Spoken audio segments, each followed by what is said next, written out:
இந்த வருஷம் என்னென்ன பெயர்ச்சி இருக்கோ அது எல்லாமே நடந்துகிட்டு இருக்கு. ஏற்கனவே சனி பெயர்ச்சி பார்த்துட்டோம், ராகு கேது பெயர்ச்சி பார்த்துட்டோம். இப்போ நடக்க போறது குரு பெயர்ச்சி. வாக்கிய பஞ்சாங்கத்தின்படி மே 11ஆம் தேதி குரு பெயர்ச்சியும், திருக்கணித பஞ்சாங்கத்தின்படி மே 14ஆம் தேதி குரு பெயர்ச்சியும் நடக்க இருக்கு.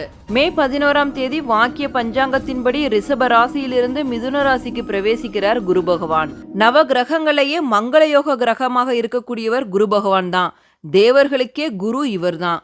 குரு பகவான் வருஷத்துக்கு ஒரு தடவை தனது இடத்தை மாற்றக்கூடியவர். அதனால இவருடைய இடமாற்றம் 12 ராசிகளுக்கும் தாக்கத்தை ஏற்படுத்தும் அப்படின்னு ஜோதிட சாஸ்திரம் சொல்லுது. குரு பகவான் செல்வம், செழிப்பு, குழந்தை பாக்கியம், திருமண பாக்கியம் உள்ளிட்டவைகளுக்கு காரணமாக திகழ்ந்து வராரு. குரு பகவானுக்குரிய பிரதான நவகிரக ஸ்தலங்கள்ல ஒன்றான ஆலங்குடி ஆபத் சகாயேஸ்வரர் கோவில்ல குரு பயிற்சி விழாவும் அதையொட்டி லட்சார்ச்சனை மற்றும் சிறப்பு பூஜைகளும் நடைபெற இருக்கு. உங்க ராசிக்கு குரு பயிற்சி எப்படி இருக்கு அப்படிங்கிறத உங்க ஜோதிடர்களை கேட்டு தெரிஞ்சுக்குங்க.